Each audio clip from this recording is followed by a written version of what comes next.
My son heard his future mother-in-law call me a disaster in front of 200 wedding guests, and before I could even process the shame burning my face, he looked at his bride, saw her laughing, and stopped the wedding with 6 words that changed everything. "This wedding is over. Everyone leave." The room went dead, silent. I thought the worst moment of my life had already happened. I was wrong, because what my son did the next morning would tear apart a family that had been smiling with secrets behind their teeth for months. My name is Carl Fisher, and I was 59 years old on the day my son's wedding fell apart. If you had seen me that morning, you never would have guessed I was walking into disaster. I had pressed my best shirt twice, polished my work boots until they looked respectable, and even trimmed my beard extra neat.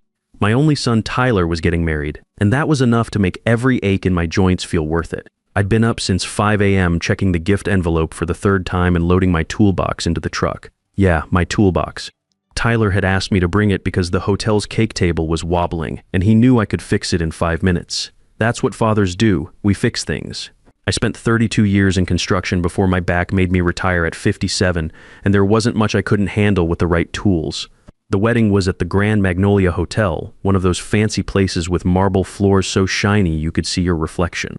Not my kind of place, but Tyler's fiancée Monica had her heart set on it. Her mother, Beverly Grant, had made sure of that. Beverly was the type of woman who treated money like armor and used her smile like a weapon. She'd made it clear from day one that my blue-collar background was an embarrassment to their family image.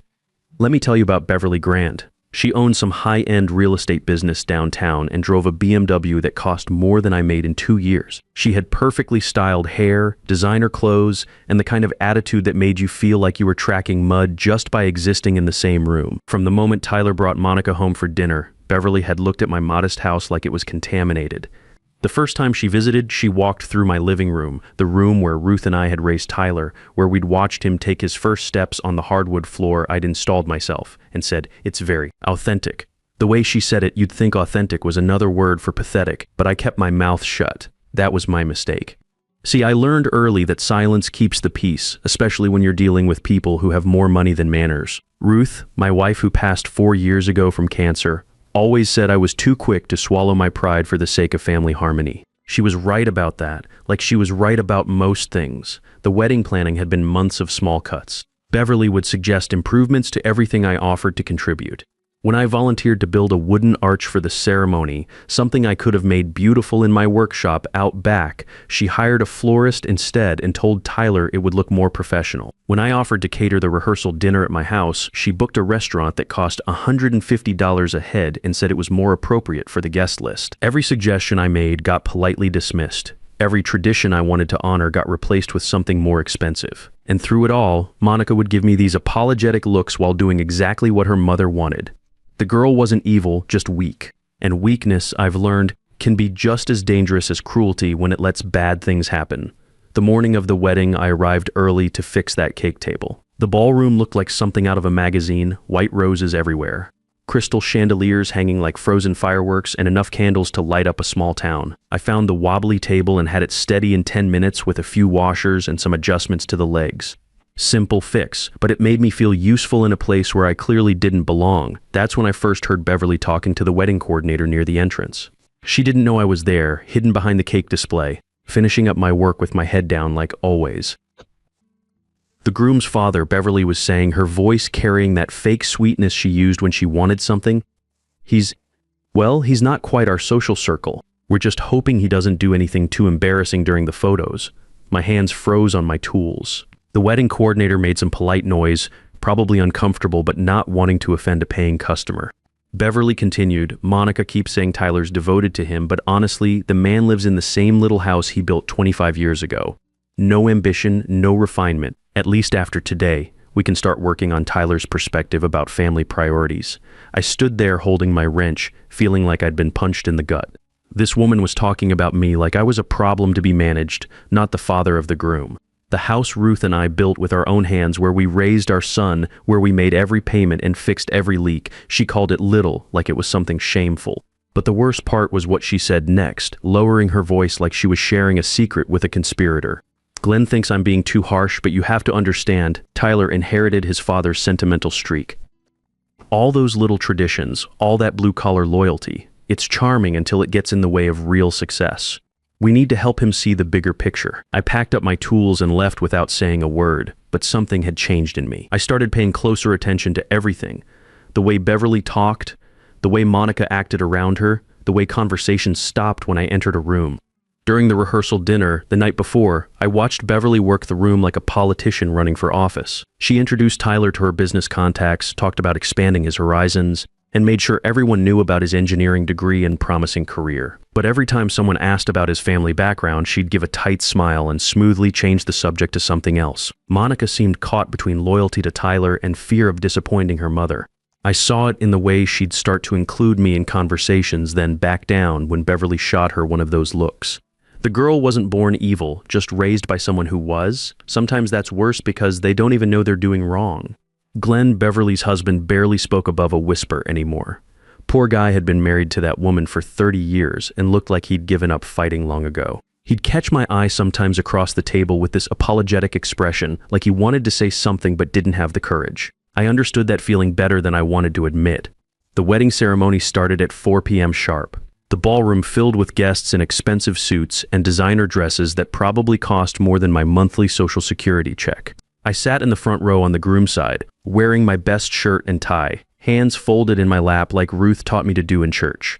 Tyler stood at the altar looking nervous but happy, adjusting his collar the same way he used to adjust his Little League cap before a big game. That gesture made my chest tight with memory. Ruth should have been there to see this. She would have cried happy tears and told everyone within earshot how proud she was of our boy. Monica walked down the aisle in a dress that sparkled like she'd been dipped in starlight. She really did look beautiful. I'll give her that.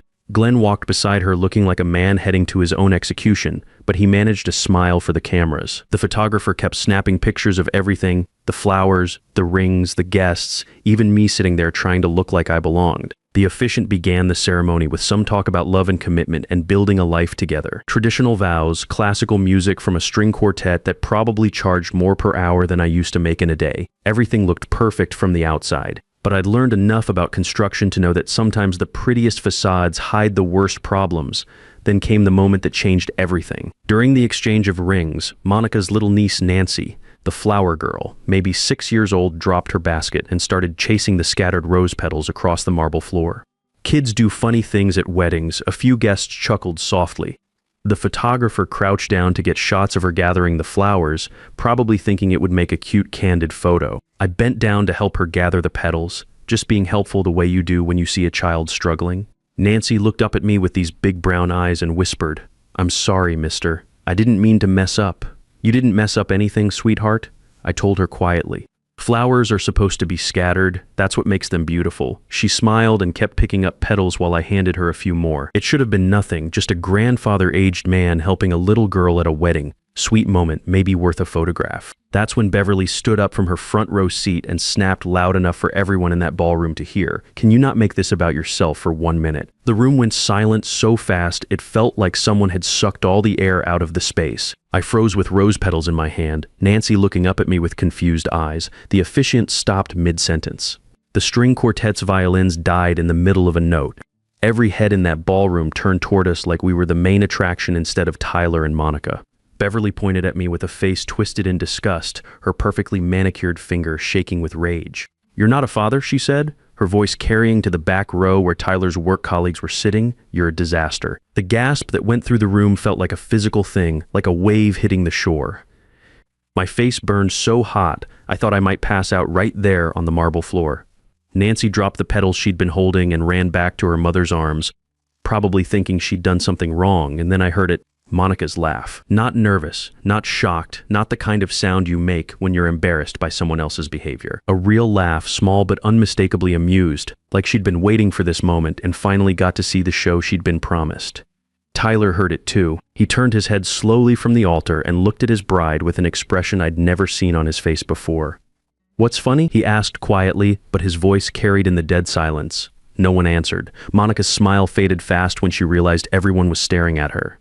Beverly lifted her chin like she'd done nothing wrong, like calling someone's father a disaster at his son's wedding was just normal behavior.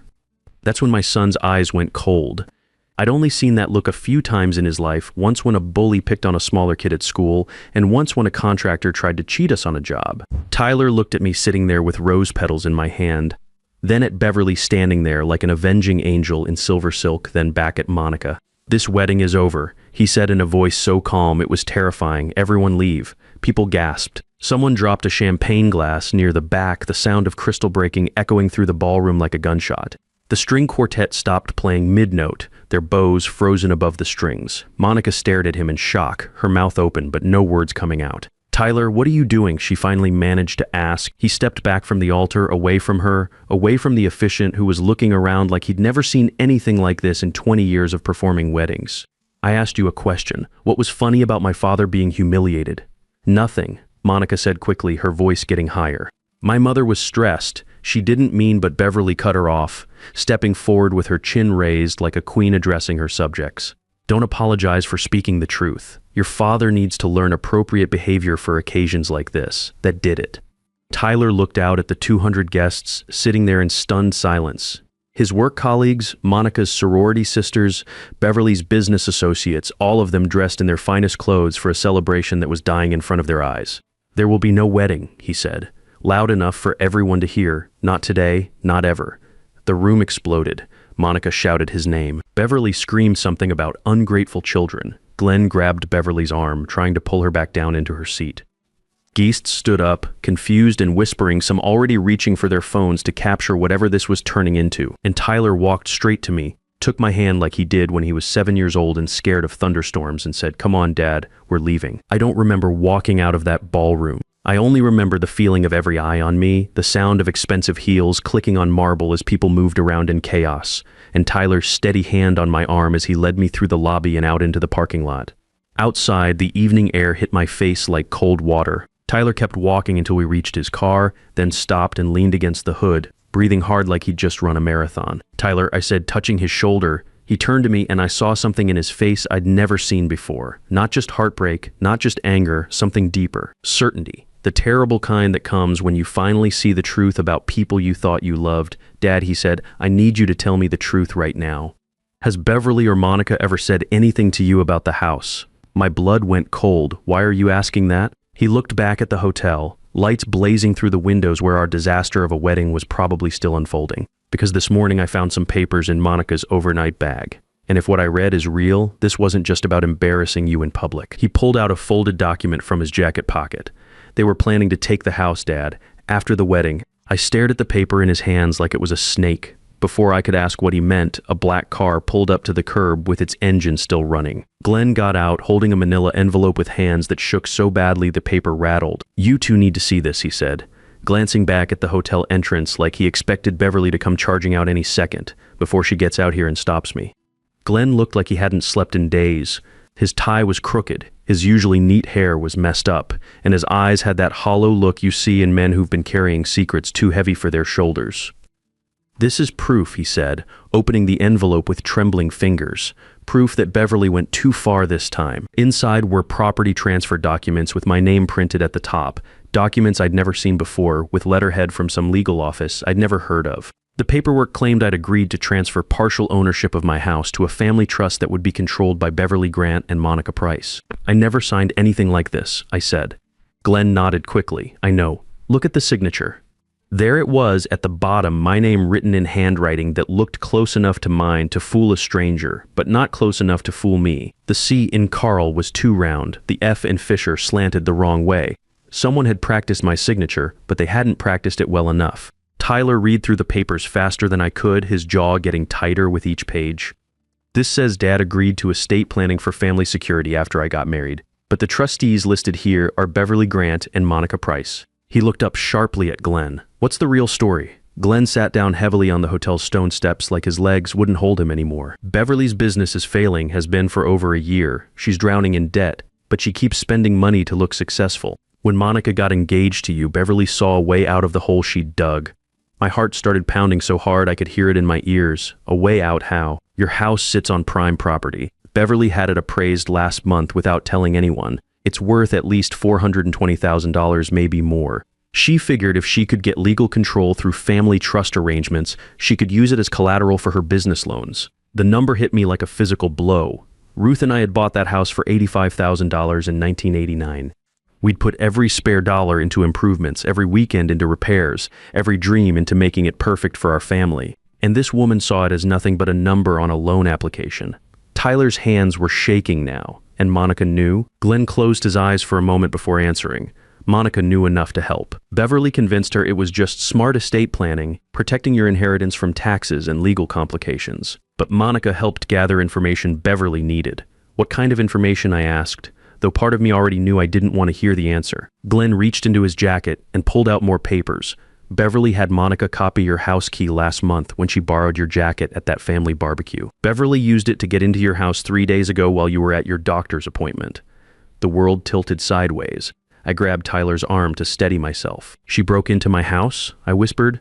Glenn nodded miserably. She was looking for documents to help forge the transfer papers. Your will, insurance policies, anything that would make the fake trust look legitimate. I felt sick. That house wasn't just property to me.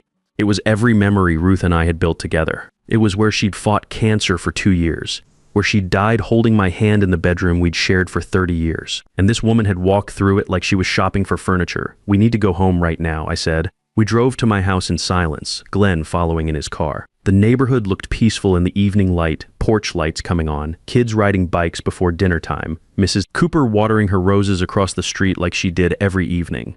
But when we pulled into my driveway, I knew immediately something was wrong. The porch light was on. I'd turned it off before leaving for the wedding. Tyler noticed it too. Dad, did you leave that light on? No.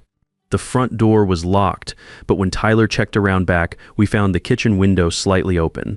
I never left windows open when I wasn't home, old habits from 30 years of construction work in neighborhoods where you learn to secure everything. Inside, the house felt different, not obviously disturbed, but wrong somehow, like when someone's been in your workshop and moved tools just slightly out of place.